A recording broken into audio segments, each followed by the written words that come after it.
Hello friends, welcome back to my channel passion for literature. और आज इस video में हम बात करेंगे फेमस विक्टोरियन नॉवेलिस्ट। कौन कौन से विक्टोरियन नॉवेलिस्ट हैं जो बहुत ज्यादा फेमस है, इस वीडियो में आज हम बात करेंगे।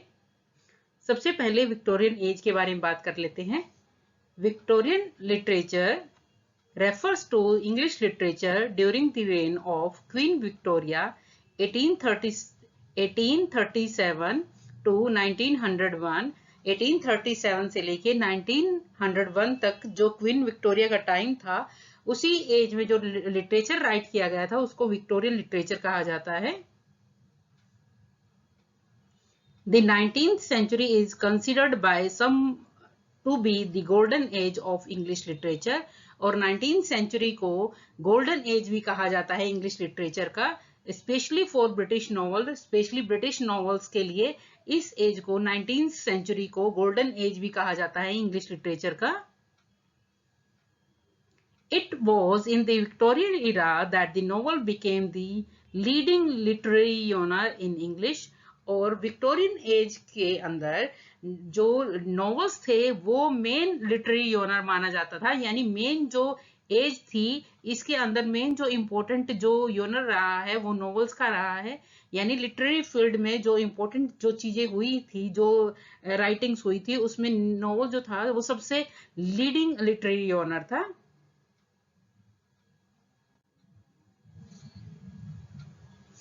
अब सबसे पहले बात करते हैं विक्टोरियन नॉवेलिस्ट में। फर्स्ट नंबर पे है थॉमस हार्डी। बोर्न हुए थे 2 जून 1840 और वो उनकी डेथ हुई थी 11 जनवरी 1928 को इनकी डेथ हुई थी। Hardly actually received little positive recognition for his novels during his lifetime। Thomas Hardy को अपने लाइफ टाइम में बहुत कम पहचान उनको मिली थी। उनके नॉवेल्स को इतनी पहचान उनकी लाइफ टाइम में नहीं मिली थी जितनी कि उनकी डेथ के बाद उनको मिली है। In fact, after the poor reception of Jude the Obscure, he gave up writing novels altogether and focused on his poetry। हालांकि यहाँ तक हुआ था कि जो उन्होंने नॉवेल्स लिखा था जूड द ऑब्स्क्योर, उसके बाद उनकी को इतना क्रिटिसाइज किया गया था कि उन्होंने नॉवेल्स लिखना छोड़ ही दिया था और अपना फोकस पोइट्री की तरफ कर दिया था। More recently, however, his novels are widely read। लेकिन उनकी डेथ के बाद उनके नॉवेल्स को बहुत ज्यादा रीड किया जाता है and features on reading list of every literature students. और जितने भी लिटरेरी स्टूडेंट्स हैं उनकी लिस्ट के अंदर थॉमस हार्डी के नॉवेल्स बहुत ज्यादा फेमस है। Tess of the d'Urbervilles a pure women, ये इसका सबटाइटल है टेस्ट का, is appeared in a serialised version. जो ये इनका नोवेल था Tess of the d'Urbervilles, ये एक सीरियल फॉर्म में आया था, published by the British illustrated newspaper. British newspaper में कौन सा न्यूज़पेपर था, द ग्राफिक के अंदर ये एक सीरियल फॉर्म में आना शुरू हुआ था। यानी नोवेल में स्टार्टिंग में एक बार में ही एक बुक फॉर्म में नहीं आ गया था, पहले इसका सीरियल वर्जन इसका स्टार्ट हुआ था 1891 के अंदर। Then in book form in 3 volumes in 1891, और उसके बाद ये बुक फॉर्म में आया 1891 के अंदर, एंड ए सिंगल वॉल्यूम इन 1892। और एक सिंगल वॉल्यूम जब इसका इकट्ठा आया था वो 1892 के अंदर आया था। Although now considered a major novel of the 19th century, और आज के टाइम में ये 19th सेंचुरी का मेजर नॉवल माना जाता है। Hardy deals with issues of class and gender. Hardy अपने नॉवेल्स के अंदर क्लास और जेंडर के इश्यूज को उठाते हैं and attacks social conventions, which is why his novels were so controversial in his day.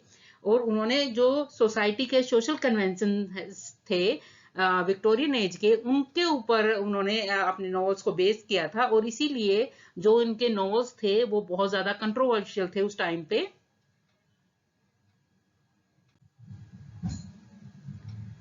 Novelist Thomas Hardy wrote in his later decade of the Victorian era. Victorian era के जो later decades थे उसमें Thomas Hardy ने write किया था. His most notable works include Under the Greenwood Tree, जो कि 1872 के अंदर आया था. Next है Far from the Madding Crowd, 1874 के अंदर आया था. नेक्स्ट इनका वर्क है द मेयर ऑफ कस्टरब्रिज, 1886 के अंदर आया था. नेक्स्ट है टेस्ट ऑफ द डी अर्बरविलीज, 1891 के अंदर आया था. एंड नेक्स्ट है जूड द ऑब्सक्योर, 1895 के अंदर आया था. Renowned for his clinical yet idyllic portrayal of the pastoral life in the English countryside, और उनके वर्क के अंदर इंग्लिश कंट्रीसाइड को यानी इंग्लिश के गांव के माहौल को पेस्टोरल लाइफ जो होती है, रूरल लाइफ जो होती है, उसको डिपिक्ट किया गया है. Hardy work pushed back against wide spread urbanisation that came to symbolise the Victorian era. लेकिन विक्टोरियन इरा एज के अंदर जो कि अर्बनाइजेशन शो किया गया था वर्क के अंदर, उसकी अगर हिसाब से देखा जाए तो हार्डी के वर्क जो है वो पीछे की लाइफ में लेके जाते हैं, क्योंकि उनके वर्क के अंदर विक्टोरियन एज का अर्बनाइजेशन ना शो होके कंट्री साइड डिपिक्ट की गई थी. सेकंड राइटर हैं, सेकंड नॉवेलिस्ट हैं विक्टोरियन एज के, चार्ल्स डिकेंस, और इनका फुल नेम था चार्ल्स जॉन हफैम डिकेंस, इनका ये पूरा नाम था. ये बोर्न हुए थे 7 फरवरी 1812 को इनका ये बॉर्न हुए थे, और उनकी डेथ हुई थी 9 जून 1870 को इनकी डेथ हुई थी. Dickens is one of the great Victorian novelist, बहुत ही ज्यादा ग्रेट नॉवेलिस्ट रहे हैं विक्टोरियन एज के. He wrote many novels, collection of short stories, poetry, plays and essays. उन्होंने बहुत सारे novels लिखे हैं, short stories लिखे हैं, poetry लिखे हैं, plays लिखे हैं और essays लिखे हैं. His novels have been the subject of a number of famous television and film adaptations, including Oliver Twist and A Christmas Carol. उनके जो वर्क्स हैं वो उनके बहुत सारे टेलीविजन और जो उनके ऊपर फिल्म भी बनी है, बहुत सारे टीवी सीरियल्स बने हैं और फिल्म जो है उनके नॉवेल्स को अडॉप्ट किया है और मूवीज बनी है उनके नॉवेल्स के ऊपर, और उनमें से मेन जो बनी है वो ओलिवर ट्विस्ट और एक क्रिसमस कैरोल के ऊपर बनी है. He works enjoy popularity during his lifetime. उनके works को बहुत ज़्यादा popularity मिली उनके lifetime में. And by this 20th century और 20th century के अंदर critics and scholars had recognized him as a literary genius. और उस 20th century के जो scholars रहे हैं, critics रहे हैं, उन्होंने उनको एक literary genius की तरह माना है. बहुत ही ज़्यादा famous Victorian novelist रहे हैं. Dickens' literary success began with the 1836 serial publication of the Pickwick Papers, और डिकेंस की जो लिटरेरी सक्सेस है वो स्टार्ट हुई थी उनके पब्लिकेशन से द पिकविक पेपर्स, जो कि सीरियल फॉर्म में पब्लिश हुआ था 1836 के अंदर. ये भी एक बुक फॉर्म में एक बार में नहीं आया था, बल्कि ये भी सीरियल्स में ही शुरू हुए थे. His most important work include Oliver Twist, जो कि 1837 से 39 तक पब्लिश. उसके बाद निकोलस निकलबाय 1838 से 39, A Christmas Carol 1843. Next work है Dombey and Son 1846 to 1848. Next is David Copperfield 1849 to 50. Next work है Bleak House 1852 to 1853. Next is Little Dorrit 1855 to 1857. Next is a tale of two cities 1859. And great expectations 1860 to 1861. ये उनके important novels हैं. उसके बाद there is a gradual trend in his fiction towards darker theme, और इनके works के अंदर, उनके फिक्शंस के अंदर मोस्टली जो थीम होती है वो डार्कर, मतलब जो डार्क रियलिटीज होती हैं वो शो की गई हैं, which mirror a tendency in much of the writing of the 19th century, जो 19th सेंचुरी के रिफ्लेक्ट करती थी सोसाइटी को, वो सारी डार्कर साइड्स जो है इनके वर्क्स के अंदर दिखाई गई हैं।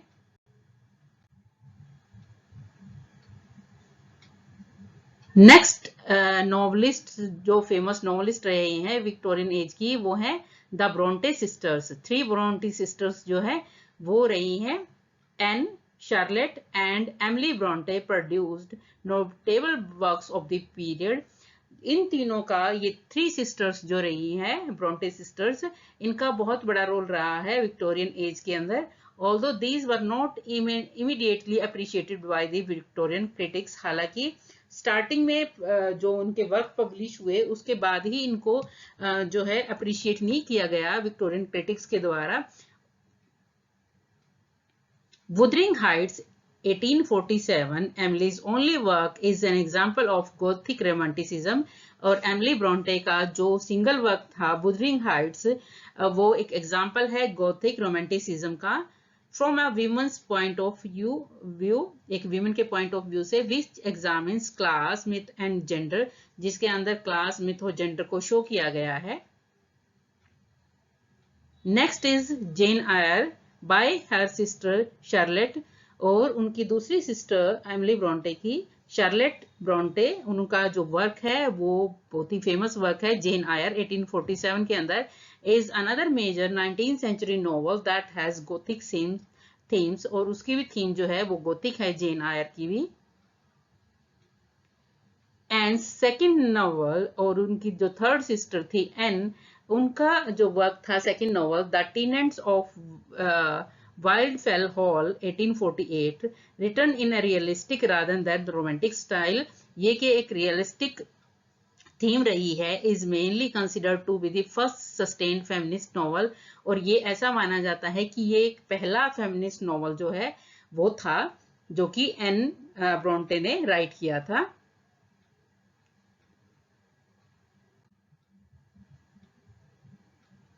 नेक्स्ट इंपॉर्टेंट नॉवलिस्ट है विलियम मैकपिस थैकरे, और विलियम थैकरे ये बोर्न हुए थे 18 जुलाई 1811 को, और इनकी डेथ हुई थी 24 दिसंबर 1863 को इनकी डेथ हुई थी।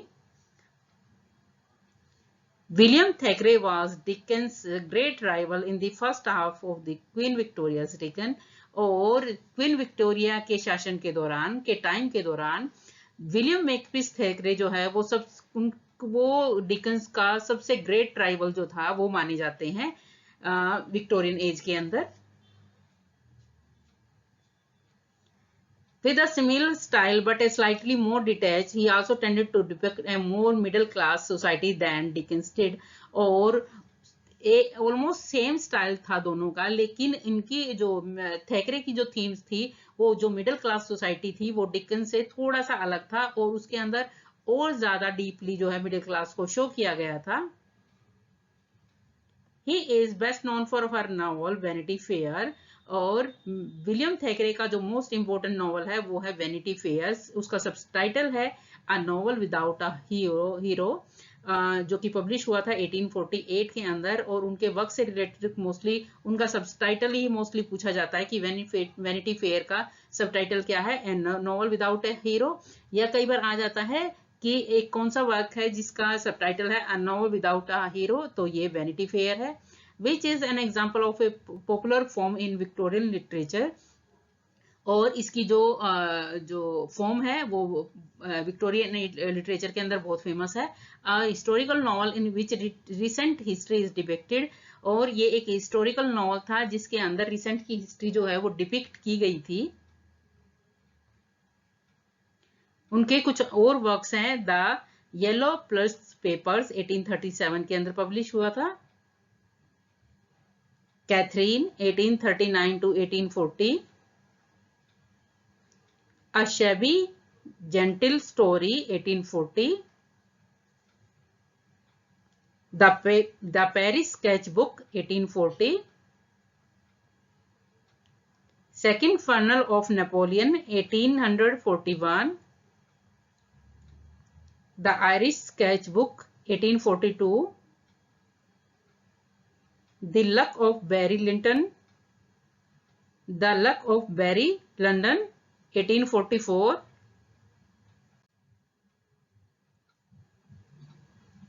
नेक्स्ट इंपॉर्टेंट नॉवलिस्ट हैं जॉर्ज इलियट। इनका रियल नेम था मैरी एन इवांस और ये जो राइट करती थी उनका पेन नेम था जॉर्ज इलियट। और जॉर्ज इलियट के से रिलेटेड क्वेश्चंस में मोस्टली जॉर्ज इलियट का जो रियल नेम है वो पूछा जा सकता है, या मैरी एन इवांस का जो पेन नेम है वो पूछ लिया जाता है, या पूछ लिया जाता है कि मैरी एन इवांस किस राइटर का नाम है। तो ये जॉर्ज इलियट का नाम है। तो बोर्न हुई थी 22 नवंबर 1819 को ये बोर्न हुई थी और ये इनकी डेथ हुई थी 22 दिसंबर 1880 को इनकी डेथ हुई थी। She was an English novelist, थी, poet थी, journalist, translator and one of the leading writer of the Victorian era और विक्टोरियन era की most important novelist रही हैं George Eliot. She wrote 7 novels, उन्होंने 7 novels राइट किए हैं। एडम बीड 1859 में पब्लिश हुआ था। नेक्स्ट है the Mill on the Floss 1860 में पब्लिश हुआ था। सिलास मैरनर 1861 के अंदर पब्लिश हुआ था। रमोला 1862 to 63 पब्लिश हुआ था। Felix Holt the radical 1866। Middlemarch 1871 to 72। The Daniel Deronda 1876। Like Charles Dickens and Thomas Hardy, she emerged from the provincial England. Charles Dickens और थॉमस हार्डी की तरह जॉर्ज इलियट भी provincial England से emerge हुई थी। Most of work are set there और उनके mostly जो वर्क्स हैं वो जो कंट्री साइड्स हैं वहां पे ही उन्होंने उनकी सेटिंग जो है वो सेट की है अपने नॉवेल्स की। तो ये मोस्ट इंपॉर्टेंट राइटर है विक्टोरियन एज की। Her works are known for their realism, psychological insight, sense of place and detailed depiction of the countryside।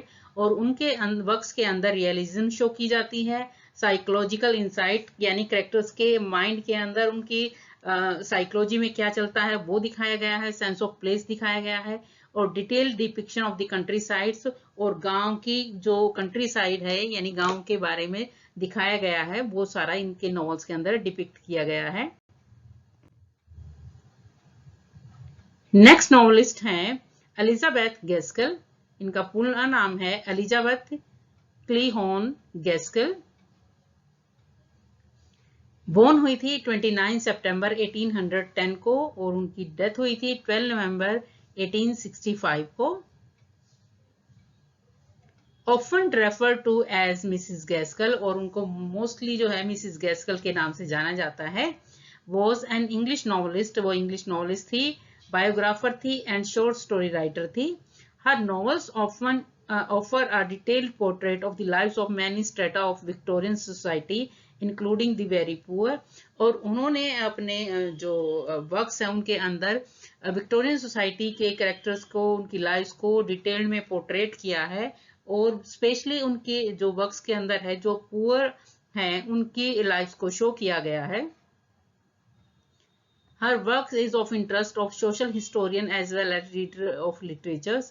और उनके जो वर्क्स हैं वो में जो सोशल हिस्टोरियंस हैं उनकी ज्यादा इंटरेस्ट रहता है उनके वर्क्स के अंदर। Her first novel Mary Barton was published in 1848 और उनका जो फर्स्ट नॉवल था मैरी बार्टन वो पब्लिश हुआ था 1848 के अंदर। Gaskell's the life of Charlotte Bronte published in 1857 और गैस्केल्स का the life of Charlotte Bronte जो पब्लिश हुआ था 1857 के अंदर was the first biography of Charlotte Bronte. वो शार्लोट ब्रंटे के ऊपर जो उनकी फर्स्ट बायोग्राफी थी वो राइट की थी एलिजाबेथ गैस्केल ने। In this biography, she wrote only of the moral, sophisticated things of Bronte's life। और इन वर्क के अंदर उनकी बायोग्राफी के अंदर उन्होंने सिर्फ उनकी सोफिस्टिक साइड जो है थिंग्स जो है लाइफ की यानी जो अच्छी चीजें हैं शार्लेट ब्रंटे की वो दिखाई गई हैं। The rest she had omitted, बाकी चीजें उन्होंने ओमिट कर दी, हटा दी। Deciding certain more salacious aspect were better kept hidden, और जो मोस्टली जो ऐसी चीजें थी शार्लेट ब्रोंटे के बारे में जो उनको लगा कि नहीं बताने लायक है, दिखाने लायक है, वो अपने वर्क के अंदर, अपनी उनकी बायोग्राफी के अंदर मिसिस गैस्कल ने शो नहीं की। Among Gaskell best known novels are, उनके मिसिस गैस्कल के जो बेस्ट नोन वर्क्स हैं उनमें है Cranford 1851 to 1853, North and South 1854 to 55, and wives and daughters 1865, all having been adapted for television by the BBC. और जितने भी उनके वर्क्स हैं उनको बीबीसी ने अपने टेलीविजन के प्रोग्राम्स के लिए अडेप्ट किया था, उनको शामिल किया था अपने वर्क्स, अपने प्रोग्राम्स के अंदर इनके वर्क्स को।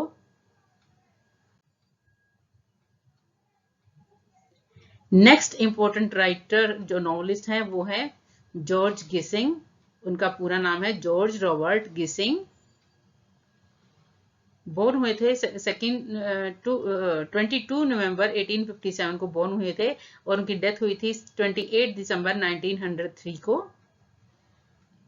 Was an English novelist who published 23 novels between 1880 to 1903।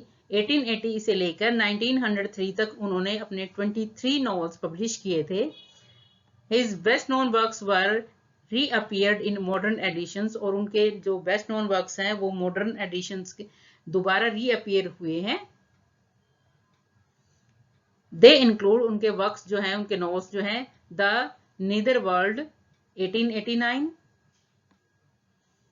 New Grub Street 1891, and the Odd Women 1893।